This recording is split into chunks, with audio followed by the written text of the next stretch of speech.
উনি শিরক বিদআতের আস্তানাকে তছনছ করে দিয়েছেন, তাওহীদের বাণীকে সমুন্নত করেছেন, গণমানুষের কাছে তাফসিরুল কোরআনকে জনপ্রিয় করেছেন। আজীবন আজীবন তিনি ইসলামকে বিজয়ী শক্তি হিসেবে দেখার স্বপ্ন দেখতেন।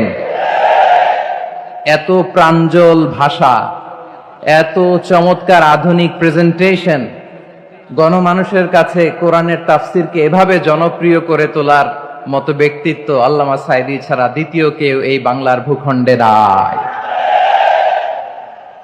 এই যে তাফসিরুল কোরআন, এই যে টার্মিনোলজি, এই টার্মটাই উনি আসলে জনপ্রিয় করেছেন। আমরা আগে জানতাম না যে এভাবে তাফসির করা যায়, এভাবে scientific indications of the Holi কোরআনকে মানুষের কাছে পেশ করা যায়, এভাবে এত জীবন ঘনিষ্ঠ করে, এত ইন্টারেক্টিভ করে কোরআনের কথাগুলো মানুষের কাছে উপস্থাপন করা যায়।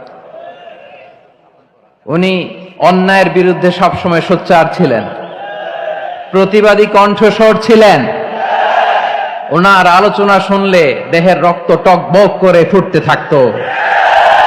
আল্লাহু আকবার, আল্লাহু আকবার, আল্লাহু আকবার। He was a strong mouthpiece of Islamic revivalism. Islamic জাগরণের স্ট্রং মাউথপিস ছিলেন আল্লামা সাঈদী রাহিমাহুল্লাহ। অনেক দোয়া পেয়েছেন। আমরা পড়েছি, এমন জীবন তুমি করিবে গঠন, মরণে হাসিবে তুমি, কাঁদিবে ভুবন। গোটা বিশ্বকে তিনি কাঁদিয়েছেন। আল্লামা যখন ইন্তেকাল করলেন, আমি তখন মালয়েশিয়া থেকে যুক্তরাষ্ট্রে একটা কনফারেন্সে যোগ দিতে যাচ্ছি, কাতার এয়ারলাইন্সে। মালয়েশিয়া থেকে দোহাতে নামলাম। দোহায় যখন আমার ট্রানজিট, তখন শুনতে পেলাম যে আল্লামা বিদায় নিয়েছেন। সোশ্যাল মিডিয়ায় শুনে বিশ্বাস করতে পারলাম না। মুহূর্তের মধ্যেই মাসুদ সাঈদী ভাইকে মেসেজ করলাম, উনি কোনো উত্তর দিতে পারলেন না। মাসুদ ভাইয়ের সাথে যখন কোলাকুলি করি, আমাদের শামীম ভাইয়ের সাথে যখন কোলাকুলি করি, মনে হচ্ছে আল্লামা সাঈদীর ঘ্রাণ পাই। শরীরটা লিটারালি কাঁপছিল, নিজেকে মানাতে পারছিলাম না, বিশ্বাস করতে পারছিলাম যে আসলে আল্লামা বিদায় নিয়েছেন। ইন দ্য মিন টাইম আমার সেকেন্ড ফ্লাইট দোহা টু নিউ ইয়র্ক, 12 ঘন্টার ফ্লাইটে উঠলাম। ইন্টারনেট থেকে বিচ্ছিন্ন হলাম। নামার পরে শুনলাম আল্লাহু আকবার, যেখানে ওনাকে কবরস্থ করার কথা ছিল সেখানেও কবর দিতে দেয়া হয় নাই।